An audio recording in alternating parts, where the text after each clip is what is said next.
Hello everyone, मैं हूं सायन और आप सभी लोगों का स्वागत है फिजिक्स विद सायन के एक नए वीडियो में। तो आज हम लोग एक बहुत ही इंपॉर्टेंट टॉपिक सीखेंगे ग्रेविटेशन के ऊपर, जो कि है एस्केप वेलोसिटी। तो चलिए कॉपी और पेन निकाल लीजिए। बहुत ही इंपॉर्टेंट एक कॉन्सेप्ट है और बहुत ही आप लोगों के एग्जाम पॉइंट ऑफ व्यू से बहुत ही वेटेज होल्ड करता है और आप लोगों को ये जानना भी चाहिए। बहुत ही इंपॉर्टेंट कॉन्सेप्ट है जो कि एस्केप वेलोसिटी। तो क्या चीज़ है, देखिए एस्केप वेलोसिटी क्या है। हम लोग चाहते तो अगर हम लोग नॉर्मल हम लोग ट्रैवल कर रहे हैं तो हम लोग चाहने से तो हम अर्थ से निकल सकते थे। ये हम लोग का अर्थ है, ये हम लोग का अर्थ है। तो अब कोई भी चाहेगा कि इजीली निकल पाएगा, लेकिन ऐसा नहीं होता। हमारा कुछ पर्टिकुलर कंडीशन है कि अर्थ का एक ग्रेविटेशनल पुल है। ये जो अर्थ है, अर्थ का एक ग्रेविटेशनल पुल है जो कि हर चीज़, अगर एक इधर कोई हम लोग का एक ऑर्बिट है, ये अगर एक ऑर्बिट है, इसके ऊपर भी ग्रेविटेशनल फोर्स एक्ट कर रहा है। अगर सोचिए इधर मेरा एक मेरा सैटेलाइट है, ये मेरा एक सैटेलाइट है। तो इसके ऊपर भी अगर ये सेंटर है ऑफ द अर्थ, इसके ऊपर भी एक ग्रेविटेशनल फोर्स एक्ट कर रहा है। अगर ये डिस्टेंस x डिस्टेंस में है, ग्रेविटेशनल फोर्स एक्ट कर रहा है। तो अगर ये सैटेलाइट अर्थ के ग्रेविटेशनल पुल को पार करके कहीं पर निकल जाना चाहे तो एक पर्टिकुलर वेलोसिटी के साथ इसको रोटेट करना पड़ेगा, चारों तरफ इसको ऑर्बिट करना पड़ेगा। उसी पर्टिकुलर वेलोसिटी जिसके साथ कोई भी सैटेलाइट हो, कोई भी ऑब्जेक्ट हो जो कि ग्रेविटेशनल पुल को ओवरकम करके निकल जाए, उसी चीज़ को हम लोग बोलते हैं escape velocity.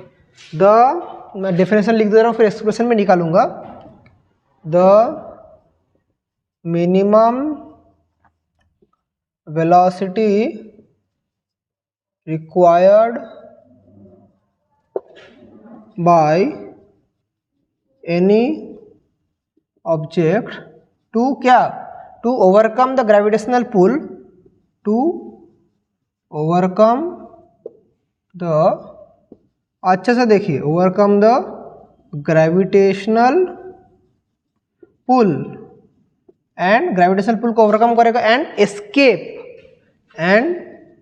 escape the planet atmosphere is called escape velocity, is called escape velocity। ये सबसे पहले आप लोग को जानना पड़ेगा। इसी चीज़ को बोलते हैं एस्केप वेलोसिटी। इसका सिंबल है VE। जो मिनिमम जो वेलोसिटी है जिससे कोई भी सैटेलाइट या कुछ भी रोटेट कर रहा है, जो मिनिमम वेलोसिटी जिसके साथ वो एस्केप कर पाएगा, उस मिनिमम वेलोसिटी को हम लोग बोलते हैं एस्केप वेलोसिटी। मतलब अगर एक रॉकेट को मैंने छोड़ दिया, रॉकेट को एक पर्टिकुलर वेलोसिटी अटेंड करना पड़ेगा कि अर्थ का ग्रेविटेशनल पुल छोड़ के निकल के चांद में जाएगा। अगर मेरा जो चंद्रयान 3 रिसेंट गया था तो अर्थ का ग्रेविटेशनल पुल पार करके वो तो मून के ग्रेविटेशनल पुल में गया। मून के एटमॉस्फेयर नहीं है मून में, मतलब मून के ऑर्बिट में गया। तो मून के जो ऑर्बिट में गया, अर्थ का ऑर्बिट से छोड़ के, तो एक सर्टेन वेलोसिटी अटेंड करना पड़ा रॉकेट को। उसी वेलोसिटी का नाम है एस्केप वेलोसिटी। अब वो कितना है, उसका वैल्यू कितना है, वो सब कुछ कैलकुलेट करेंगे। तो एस्केप वेलोसिटी क्या है, आप कॉन्सेप्ट समझ गए। तो अगर वहाँ पर हम लोग एक सैटेलाइट घूम रहा है अकॉर्डिंग टू दिस फिगर, तो कितना ग्रेविटेशनल फोर्स एक्ट कर रहा है।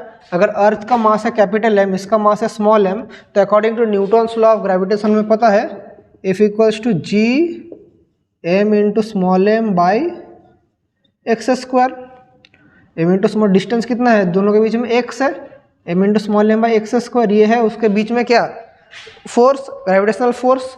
तो ये सैटेलाइट घूम रहा है, इसका वर्क डन कितना है, वर्क डन है हम लोग का F dot dx, integration of F dot dx। So G m into m by X square dx। Limit is from where to where, limit हम लोग कहाँ से कहाँ तक होगा। देखिए ये पूरा हम लोग का लिमिट कहाँ से कहाँ तक होगा। ये अगर मेरा देखिए, अगर सोचूं, मतलब अगर हम लोग का रेडियस है, ये हम लोग का अर्थ का रेडियस है r, अर्थ का रेडियस है r, तो हम लोग कह सकते हैं वर्क डन जो सैटेलाइट कर रहा है, इसको हम लोग ऐसे कह सकते हैं 0 से r तक कह सकते हैं, कोई प्रॉब्लम नहीं है, कह सकते, क्योंकि 0 से r तक रेडियस तक कह सकते हैं। तो क्या होगा देखिए, minus GM into capital M minus 1/x 0 to r, ये कह सकते हैं हम लोग। लेकिन और एक चीज़ इधर देखिए क्या हो रहा है, माइनस GMM था, तो इस माइनस को मैंने बाहर ही लिया था, 2 बार माइनस हो गया था। So minus G M into capital M by R हो रहा है, ये चीज़ हो रहा है। यहाँ पर एक चीज़ हम लोग गलती कर रहे हैं, गलती नहीं मैं बोल रहा हूँ, तो लिमिट जीरो से आ रहा है, लिमिट होगा आर से जीरो। क्यों बोलिए तो लिमिट होगा आर से जीरो, क्योंकि वर्क डन जो हो रहा है वर्क डन सैटेलाइट के द्वारा हो रहा है। सो आर से जीरो तक हो रहा है। सो ये कहाँ से कहाँ तक हो रहा है, आर से जीरो तक हो रहा है, तो ये हो जाएगा पॉजिटिव, क्योंकि बाय द सैटेलाइट हो रहा है, work done by the satellite. तो यही जो वर्क डन था, यही तो जो वर्क डन था, दिस इज इक्वल टू तो kinetic energy half M V E square equal to तो यही था, यही तो हम लोग का काइनेटिक एनर्जी था, हाफ एम वी स्क्वायर। तो हम लोग क्या कह सकते हैं, सो हमारा अगर यही चीज़ हो रहा है तो हमारे पास एक्सप्रेशन क्या आ गया, half M V square equal to ji M into small M by R, और ए स्मॉल एम क्यों, क्योंकि सैटेलाइट का काइनेटिक एनर्जी। तो अभी दोनों को अगर हम लोग और भी इक्वेट करें तो क्या होगा, एम एम कट जाएगा।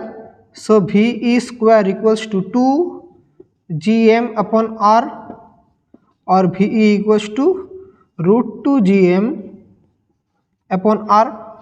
ये मेरा एस्केप वेलोसिटी का एक फॉर्मूला है, लेकिन मैं इधर तक नहीं रखूँगा। हमें क्या पता है, g equals to ji m by r square, acceleration और ग्रेविटी। सो हम लोग क्या लिख सकते हैं, therefore g into r equals to ji m by capital r. तो उसी चीज़ को इधर पुट करेंगे, तो 2 g m by capital r 2 g r. So escape velocity equals to √2 g r. तो required expression for escape velocity हमारे पास कितना आ गया, यही फॉर्मूला हम लोग हर जगह यूज़ करेंगे।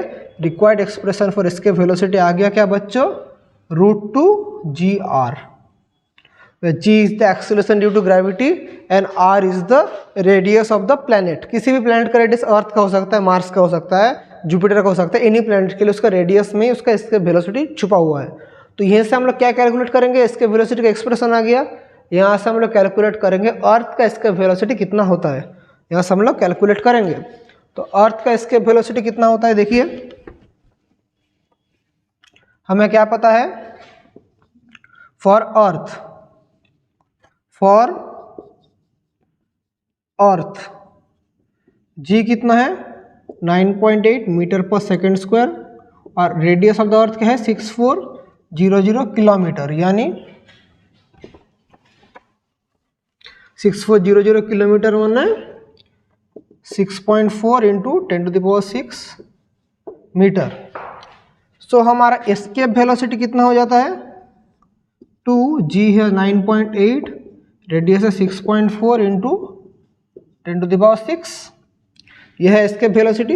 इसको जब हम लोग सॉल्व करेंगे हमारे पास क्या आएगा, देखिएगा 11.2 किलोमीटर पर सेकेंड आएगा। ये हम लोग का मीटर पर सेकेंड में था, एकदम हमने कन्वर्ट करके लिख दिया एस्केप वेलोसिटी।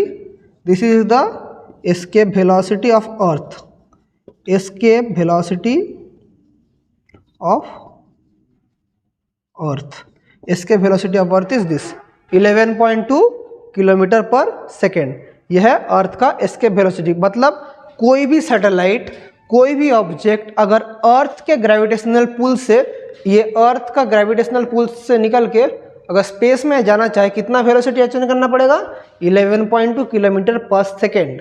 एक सेकंड में 11.2 किलोमीटर जाना पड़ेगा। जितना भी स्पेसशिप जाता है, जितना भी रॉकेट हम लोग स्पेस में भेजते हैं, हम लोग जितना भी भेजते हैं, हम लोग का रिसेंट जो चंद्रयान 3 गया, उसके बाद हमारा आदित्य L1 का जो मिशन था, आदित्य हम लोग का जो रॉकेट गया, स्पेसशिप गया, सब कोई क्या मेंटेन किया था, ये फॉर्मूला मेंटेन किया था। मतलब इतना वेलोसिटी के साथ गया था, ये आप लोग को जानना पड़ेगा, 11.2 किलोमीटर पर सेकेंड। अभी यहीं से हम लोग का एक क्वेश्चन आता है कि यहीं से हम लोग एस्केप वेलोसिटी का 2-3 हम लोग को केसेस जानना पड़ेगा। नंबर 1 क्या, scarcity of lighter gas in the atmosphere. क्या जानना पड़ेगा, स्केयरसिटी यहाँ से कॉन्सेप्ट है जो आप लोग को जानना पड़ेगा एस्केप वेलोसिटी से ही, कि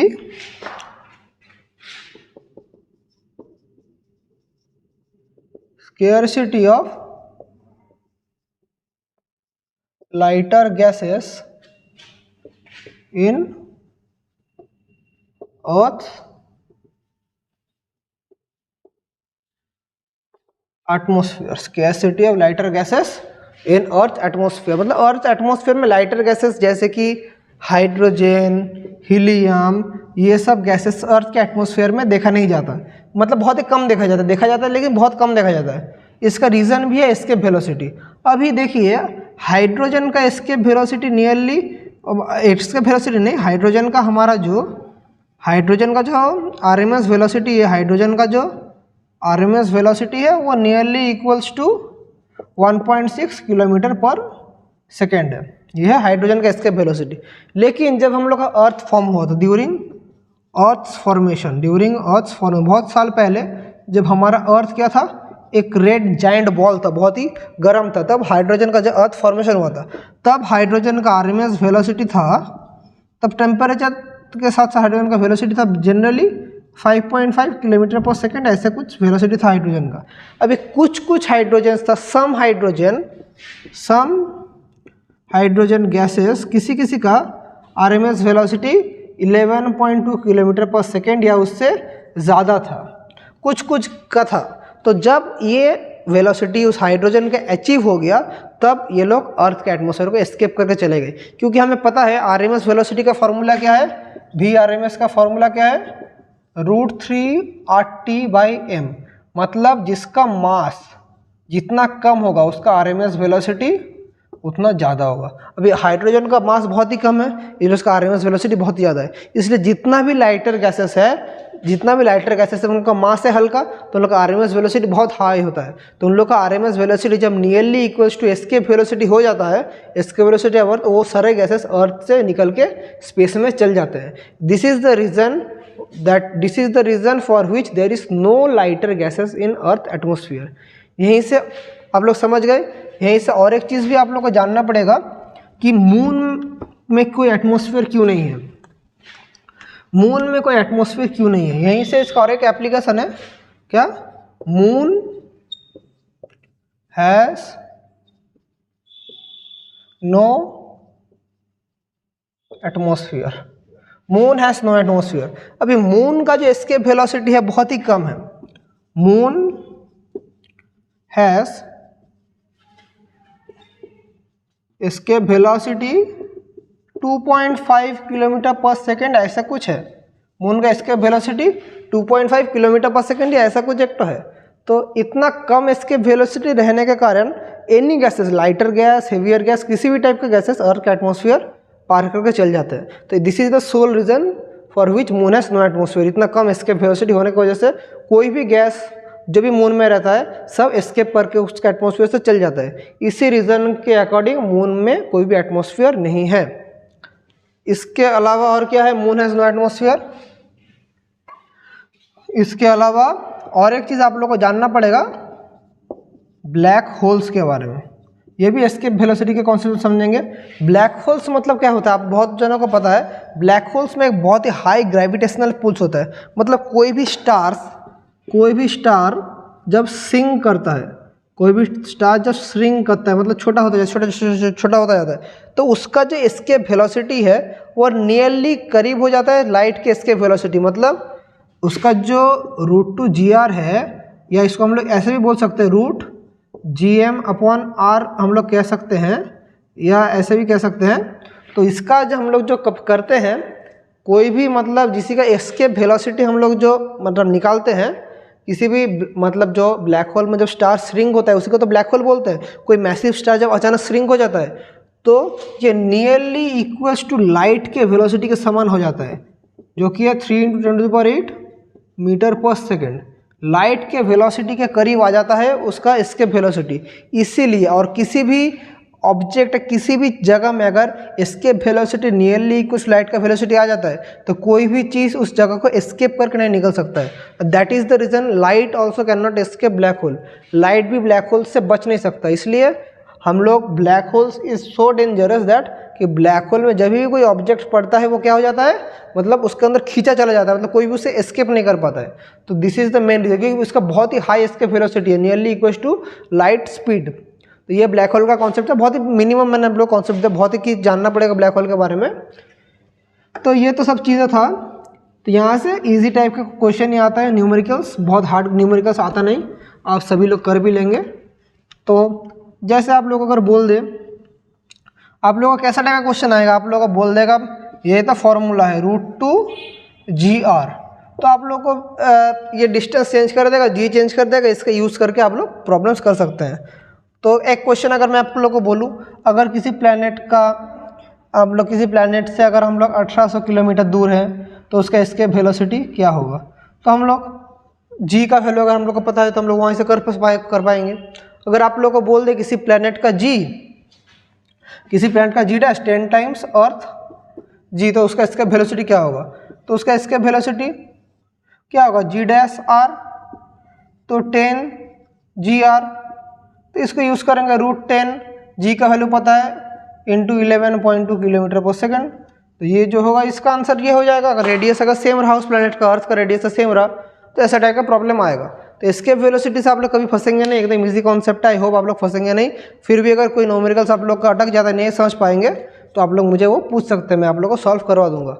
तो आज का क्लास, आज का वीडियो हम लोग यहीं तक रखते हैं। आप लोग अच्छे से मन लगा के पढ़ाई कीजिए, कुछ भी अगर डाउट्स होता है तो I am always available for you all, आप लोग उससे पूछ सकते हैं। तो चलिए पढ़ाई करते रहिए और थैंक यू।